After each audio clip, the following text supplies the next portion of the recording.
Welcome to Six Rings and Counting. I'm Corey Idle, and joining me, as always, is the man with two good wrists, Mr. Lou Willard. Professor, how we feeling today? Oh, man, a lot of work working with those wrists. Bada boom. That's how you strengthen them. When you ain't got money to have people do it for you, your shit break like his did. That's it. Or I should say that the other way around. Yep. I was going to say, Deshaun Watson could learn a thing or two from us. Yeah, exactly. Us poor Boy, folk. I'll tell you. Let's get into it before we talk about Deshaun Watson anymore and bring the show down lower than it already is. Aaron Rodgers and the wrist. We'll get into the Bengals. We'll get into the Bears, blah, blah, blah. But, I mean, obviously the thing we got to talk – there are two things we really got to talk about here. Aaron Rodgers in the wrist and Jaylen Warren in that knee. It's his ankle. Is it at the ankle? I thought it was the knee. Either way, he's fine. He could have played. He could have played. Went back in the game the other day, but it was a blowout. Yeah. So Aaron Rodgers wanted. It's that raggedy field, man. You know, and they said it actually wasn't that bad this week. But come on, you're billionaires and you're running $1 billion organization, man. Nobody in Pittsburgh will ever go for an artificial field, which I'm not for that either. No. But come on, if they can keep grass in the dome in Vegas, how come we can't keep grass outside in the Midwest? Probably because we deported all of them from the Midwest. We got no good landscapers left. It's a travesty. All right. I mean, if you're going to set me up, dog, I'm going to take it. You can't just throw it out and you expect me to watch that mug. At some point, the show got to get back on track. But no.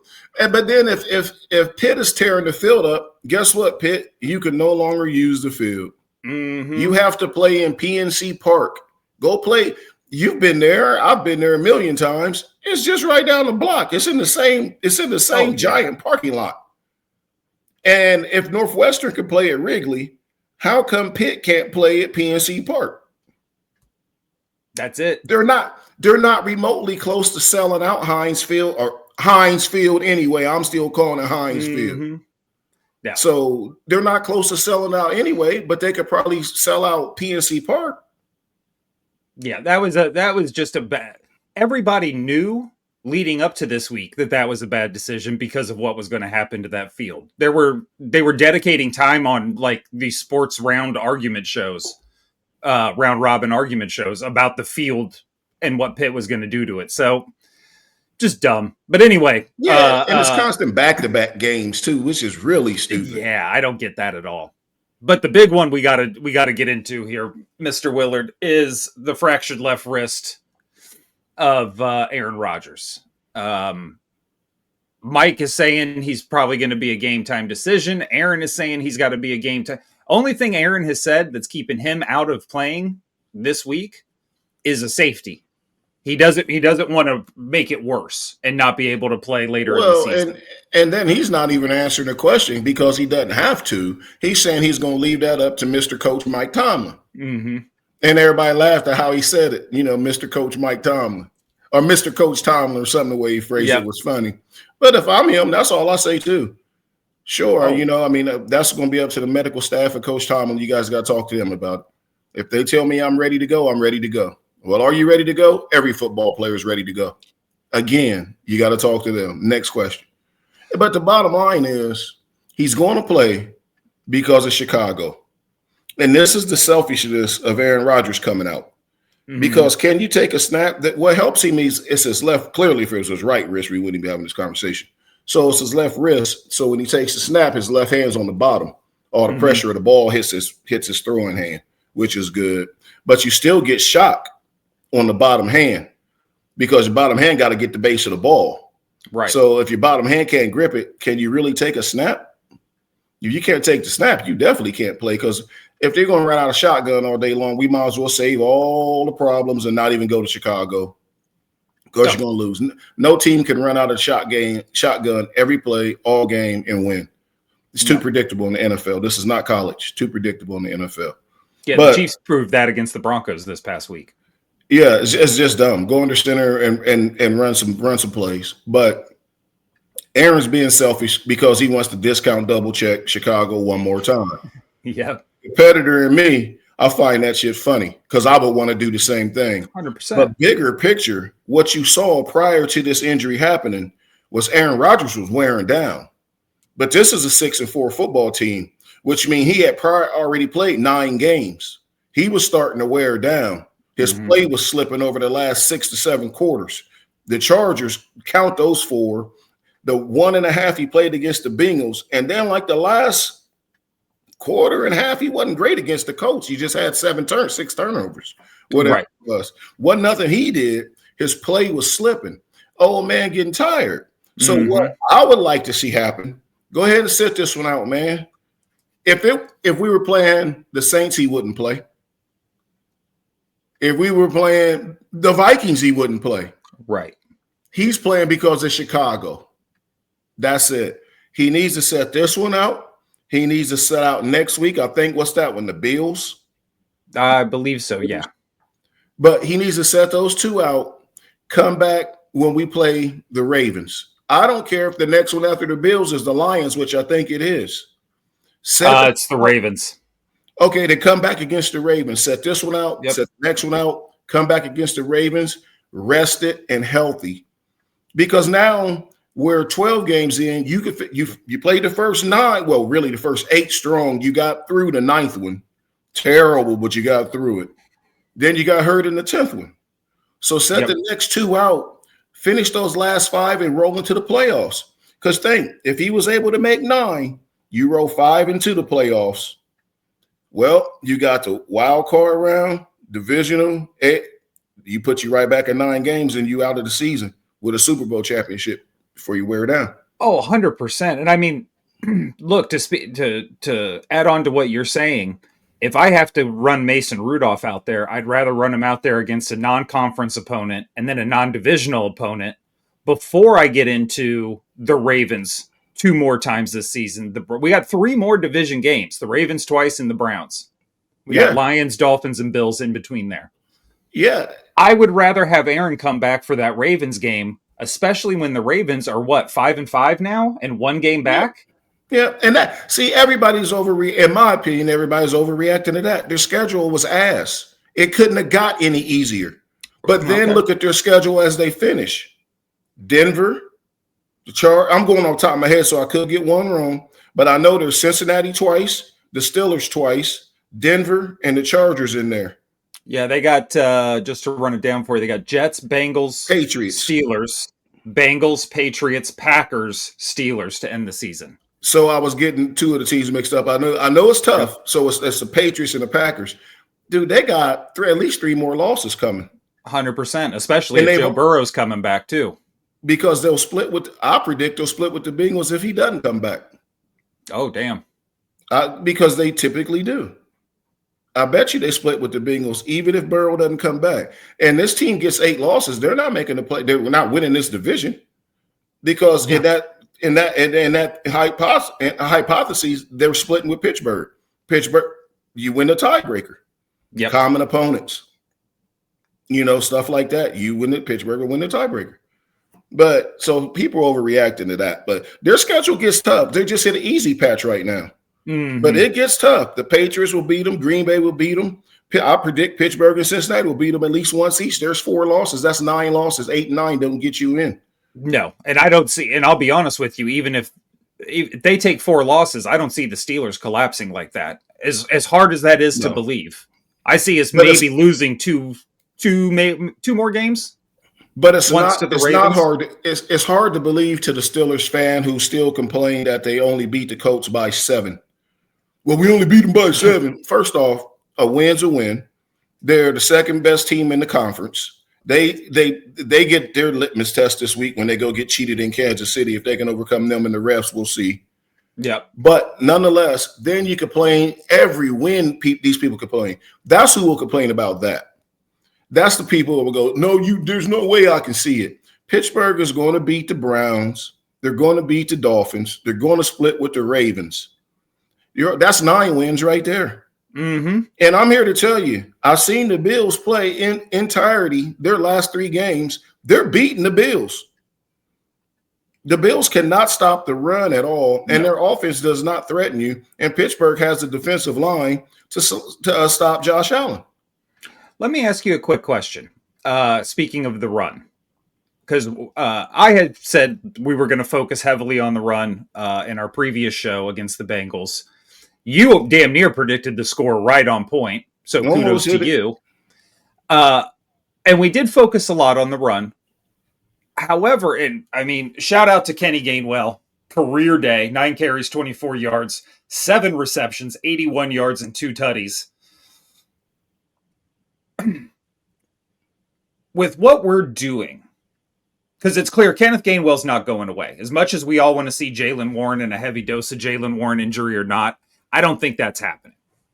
What does this change of pace do to a defense with this Jaylen Warren, Kenny Gainwell, Jaylen Warren, Kenny Gainwell? Well, it's not much of a change of pace between those two backs. So far as teams playing Pittsburgh, it really does nothing. It means Pittsburgh's more apt to throw the ball a little bit more when Gainwell's in the game, but they're the same style of back. Warren is just better and more physical. I mean, that's the only difference. But what you're seeing now, and really nobody's saying it, like you're not going to see a difference in what they're doing now right now. When the nut cutting time come, mean the last couple games for playoff seeding or to get in, and damn sure once you hit the playoffs, Jaylen Warren's not coming off the field. Nobody's saying that right now. They're just trying to keep him fresh, in my opinion. Okay, that makes sense. They're trying to keep him fresh. And then what you're seeing from an offensive standpoint, to digress a little bit, Rudolph can carry you through these next games. He can go into Chicago and win this game. What Rudolph can't do is finish the year for you and win the Super Bowl, because he's proven that. He's proven to be one of the best backups in the league. And sign me up for that job. This dude can come in and win you 3-4 games, but then it's time to get him out. Because unlike Joe Flacco, who's a better quarterback in their primes, better quarterback than Rudolph. Not now. I'd argue they're about the same now. But Flacco has that track record of being able to do it. Rudolph has proven he can only take you so far. Right. But now, that being said, when he took Pittsburgh to the playoffs, I believe it was 3 years ago, it wasn't his fault Buffalo beat Pittsburgh up in Buffalo. Pittsburgh couldn't stop the run. Buffalo ran for 300 yards is why Pittsburgh lost. We had the ball down 1 possession in the fourth quarter of that game. Rudolph did not embarrass himself. That said, Aaron Rodgers can win you that game in spite of a bad defense. What should happen, to digress with this Mason Rudolph situation, is that's why Rodgers should sit out, because Rudolph can give you 3-4 games, but then he's got to go because that's what he's proven. So if Rodgers does that, come back, finish strong. We're not worried about our schedule. In my opinion, we're in the hardest part of ours, while Baltimore's in the easiest part. Right. Those two things switch at the end. And that's why Pittsburgh should be able to close this thing out by a game, if not by 2 games in this division, which, gives them that home playoff game. And then that's a whole nother show that if he loses a home playoff game, he might be coming with a first-round draft pick for him. I'm going to be on his back if we lose a home playoff game, because I'm going to be on his back if we lose a playoff game in the first round. Yeah, we're going to have a problem. I wanted to give a couple quick shout-outs here. Before I do that, I do want to add to what you were saying there. I feel like this team, personnel-wise, our 3 tight end sets, DK is that big number 1 receiver, the running game, and being able to actually use multiple backs, especially somebody like Kenny Gainwell, who's become a check-down king. I feel like this is a team that's set up for Mason Rudolph to succeed with. And like you said, not long-term, like Joe Flacco, as I know you've mentioned in the past, who's proven he can win. But for a couple games, especially the couple games we're talking about being the Bears and Bills, it could be anybody, because he's going to stay within the system. That just puts it more on the coaches. Where Aaron's going to ad-lib, where Aaron's allowed to change plays, Mason Rudolph isn't allowed to change the play. So he's going to go where he's going to work his reads. He's going to work his one. He's not there. If he's open, the ball's gone. And then he's a check down king. So I can tell you right now, you might want to take, for all you people that bet, Kenneth Gainwell's receiving yards this weekend, because my man going to check that ball down. And that's also why you see the tight ends get involved. Aaron's trying to force the ball to DK while still not getting DK the ball. Man, you got to trust everybody out there running routes. Like there's Roman Wilson's terrible. He running around wide open. The quarterback don't trust him. Exactly. What else can he do? Like give him a chance to mess up. Yeah, he fumbled the ball that one time. Okay, everybody has handled the ball in football has fumbled it. Sure. We going to just get rid of him for that? I'm not ready to bury the kid yet because he hasn't done anything to be buried. He's 100%. Running around wide open. Yes, Calvin Austin has some drops in that game. Guess what? If you play receiver, you've dropped the ball. If your name's not, as long as your name's not Terry Glenn, he's the only one I didn't see drop it. But I'm telling you, you will drop the ball.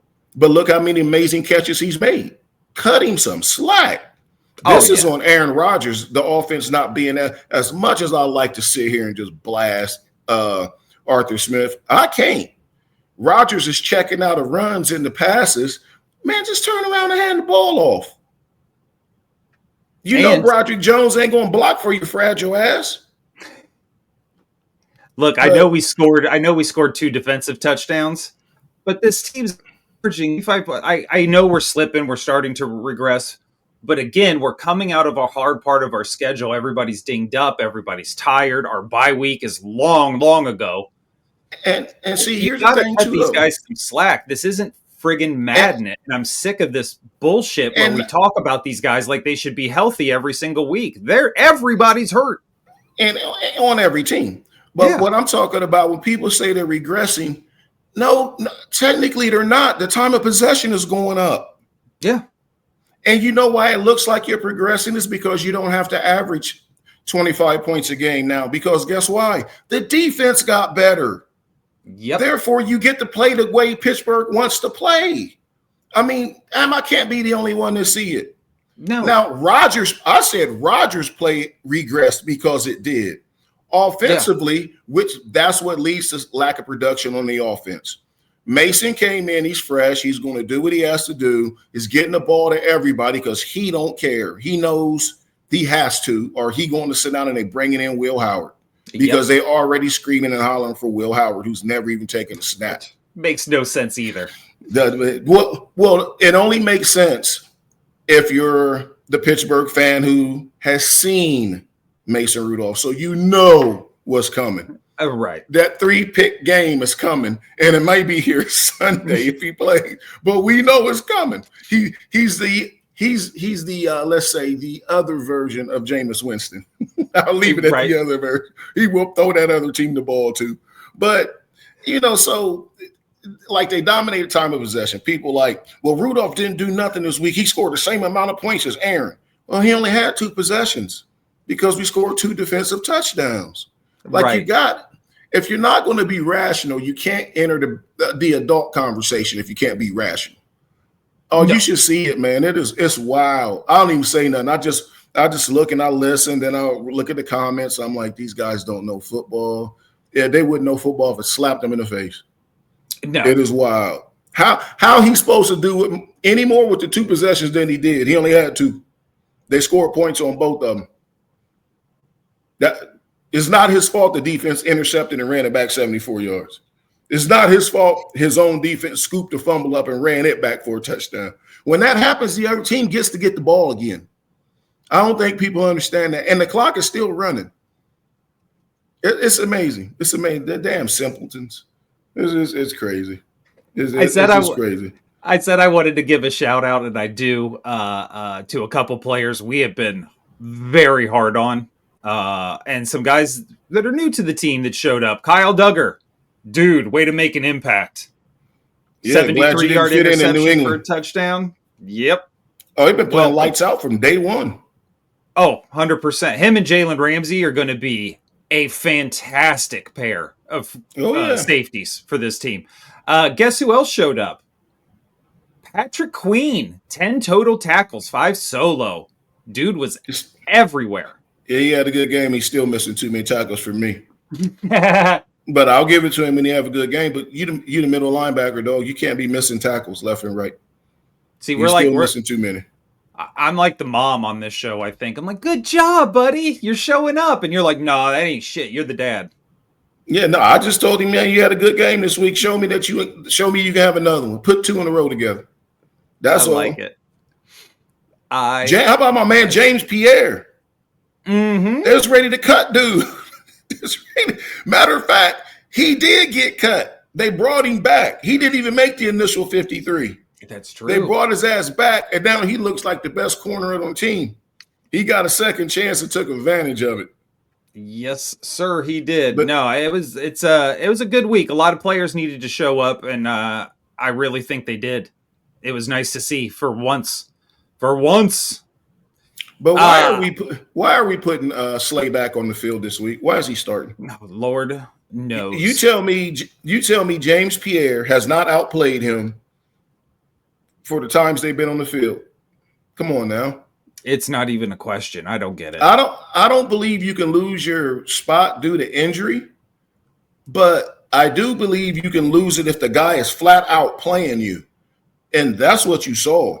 So if you want to stick Slay out there to start the game for the first series and get him out of there, technically he didn't lose his spot. He started.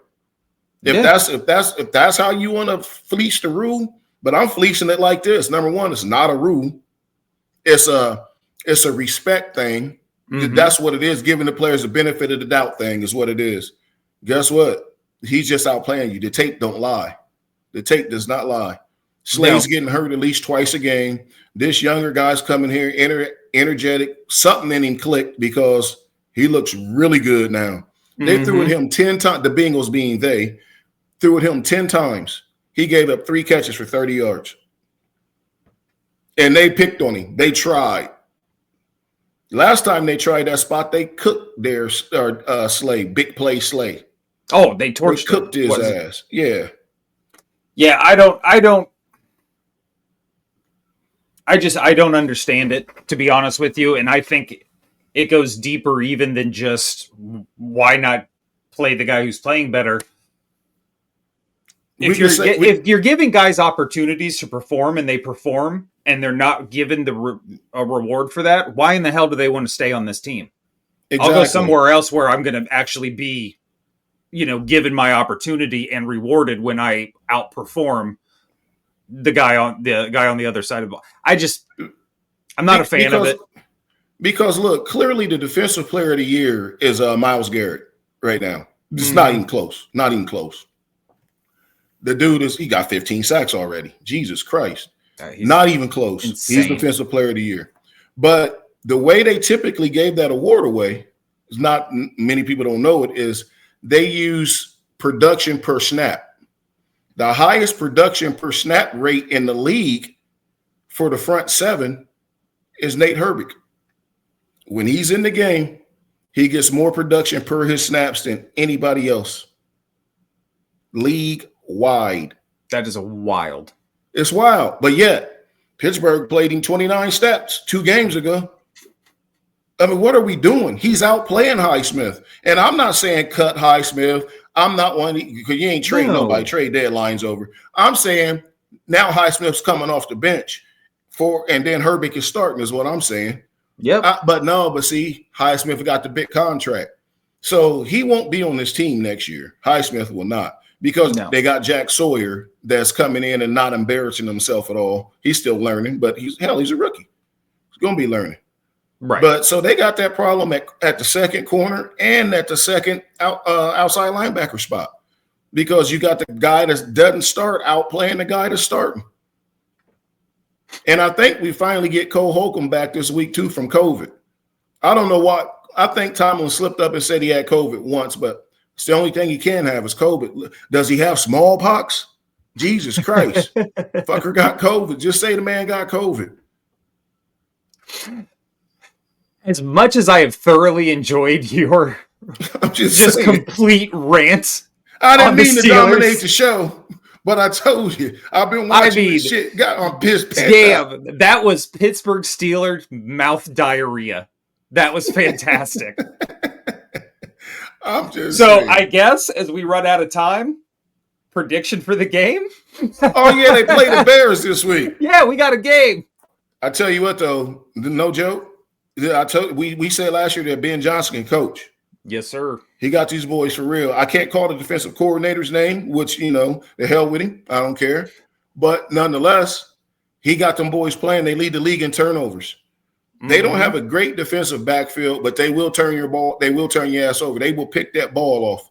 That's where it's good to have Rodgers instead of Mason, because they'll trick Mason. They're not going to trick discount double check guy,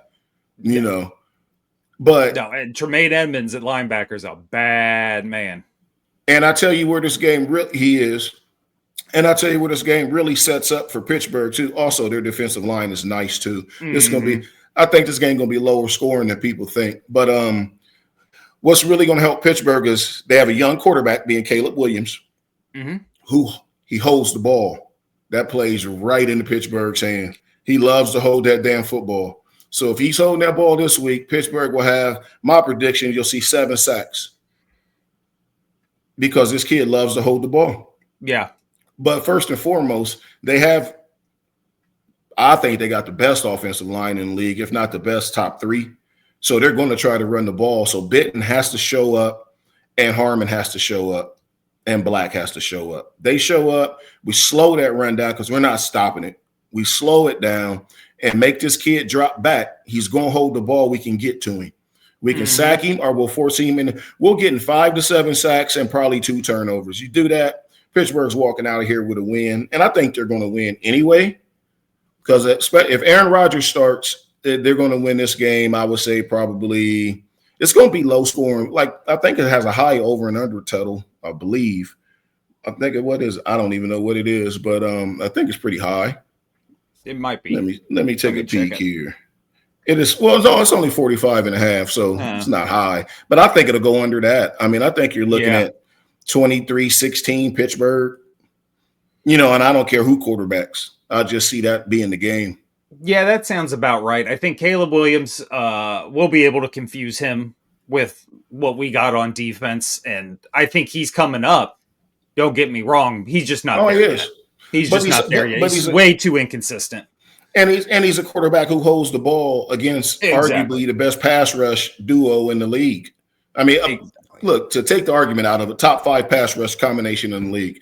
And now Pittsburgh's back end is playing well. If you have Porter and Pierre playing like that with Duger and Ramsey at the safeties, and this kid holding the ball with Herbig and Watt rushing, it's a recipe for disaster for them, especially if they just can't. This is why Patrick Queen got to show up again this week, because they're going to run the ball. They're running it. That's why hopefully Cole Holcomb gets back and is not too weak, because COVID will, as we all know, drain you. So he might not be up to snuff, but Queen and Wilson and Harrison have to handle that and stop that run and can't miss tackles. But, long story short, too late, I see it 23-16 Pittsburgh. Yeah, I see that being about the score as well. I think defense will be the name of the game this week. I think a couple turnovers will be key. Shorter fields for Rudolph equal success. And like you said, he's a check down king. So I think this will be a fun, fast-paced game. Weather's going to be pretty great Chicago-wise, 49, low wind. So I think this is actually going to be a fun, fast game. If you got 30 minutes, tune in, because it'll be about that fast. Yeah, the highlights of it will be real quick. Yes, sir. That's 3 minutes in football, as Berman say. And with that, for Lou Willard, the Pittsburgh Steelers enema man himself. I don't even know what that means. I'm Corey Idle. I suppose I do know what that means. And this is Six Rings and Counting. We will catch you on that flip side.